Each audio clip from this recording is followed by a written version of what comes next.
वायुमंडल की सबसे निचली परत क्या कहलाती है? तो दोस्तों आपका इसका करेक्ट आंसर है ऑप्शन नंबर ए, यानी कि क्षोभ मंडल। क्या कहलाते हैं? क्षोभ मंडल, यानी ए हमारा करेक्ट आंसर है। ओके, अगर आप एसएससी जीडी यूपी पुलिस की तैयारी कर रहे हैं तो आप चैनल को सब्सक्राइब कर सकते हैं। ओके, देखिए देखते हैं अगले क्वेश्चन को। नंदा देवी चोटी भारत के किस राज्य में स्थित है? तो नंदा देवी जो चोटी है वो भारत के किस राज्य में स्थित है? तो दोस्तों इसका आपका करेक्ट आंसर है ऑप्शन नंबर बी, यानी कि उत्तराखंड। तो नंदा देवी जो चोटी है वो भारत के किस राज्य में है? उत्तराखंड राज्य में स्थित है। ओके, चलिए देखते हैं अगले क्वेश्चन को। हिमालय पर्वत श्रृंखला किस प्रकार की पर्वत श्रृंखला का उदाहरण है? हिमालय जो पर्वत श्रृंखला है वो किस प्रकार की पर्वत श्रृंखला का उदाहरण है? तो दोस्तों इसका आपका करेक्ट आंसर है ऑप्शन नंबर बी, यानी कि परतदार। हिमालय पर्वत श्रृंखला जो है वो किसकी? परतदार पर्वत श्रृंखला का उदाहरण है, यानी बी हमारा करेक्ट आंसर है। ओके, चलिए देखते हैं अगले क्वेश्चन को। माउंट आबू जो एक पर्वतीय स्थल है कौन सी श्रृंखला पर स्थित है? माउंट आबू जो है एक स्थान है, ये वो एक पर्वतीय स्थल है, वो कौन सी श्रृंखला पर स्थित है? तो दोस्तों इसका आपका करेक्ट आंसर है ऑप्शन नंबर ए, यानी कि अरावली पर्वतमाला, यानी अरावली पर्वत श्रृंखला। ठीक है, तो माउंट आबू जो है वो किस पर है? अरावली पर्वत श्रृंखला पर स्थित है। ओके, चलिए देखते हैं अगले क्वेश्चन को। भारत के सबसे पुराने पहाड़ कौन से हैं? भारत के सबसे पुराने पहाड़ कौन से हैं? तो दोस्तों इसका आपका करेक्ट आंसर है ऑप्शन नंबर ए, यानी कि अरावली पर्वतमाला वाले जो पहाड़ हैं, अरावली पर्वतमाला ये क्या है? भारत की सबसे पुरानी क्या है? पर्वत श्रृंखला है। तो भारत के सबसे पुराने पहाड़ कहाँ पर हैं? अरावली पर्वतमाला पर स्थित है। ओके, यानी कि ऑप्शन हमारा ए करेक्ट है। चलिए देखते हैं अगले क्वेश्चन को।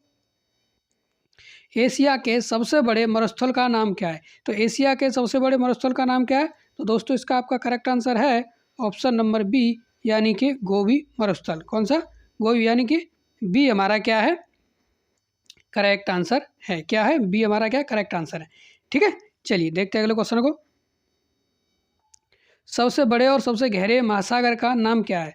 ठीक है, सबसे बड़े और सबसे गहरे महासागर का नाम क्या है? तो दोस्तों इसका आपका करेक्ट आंसर है ऑप्शन नंबर ए, प्रशांत महासागर। प्रशांत महासागर क्या है? सबसे बड़ा और सबसे गहरा प्रशांत सागर है। ठीक है, तो सबसे बड़े और सबसे गहरे महासागर का क्या नाम है? प्रशांत महासागर, यानी ऑप्शन ए हमारा करेक्ट आंसर है। ओके, चलिए देखते हैं अगले क्वेश्चन को। वायुदाब नापने वाला यंत्र किस नाम से जाना जाता है? वायुदाब मापने वाला जो यंत्र है वो किस नाम से जाना जाता है? तो दोस्तों इसका आपका करेक्ट आंसर है ऑप्शन नंबर बी, यानी कि बैरोमीटर। बैरोमीटर में क्या है? वायुदाब मापा जाता है, यानी बी हमारा करेक्ट आंसर है। ओके, चलिए देखते हैं अगले क्वेश्चन को।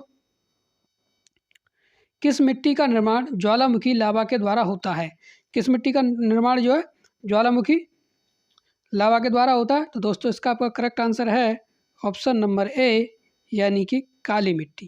जो काली मिट्टी का जो निर्माण होता है वो किसके द्वारा होता है? ज्वालामुखी लावा के द्वारा होता है, यानी ए हमारा करेक्ट आंसर है। ओके, चलिए देखते हैं अगले क्वेश्चन को। कोटोपैक्सी एक जागृत ज्वालामुखी है जो अवस्थित है, वो ये कहाँ पर स्थित है?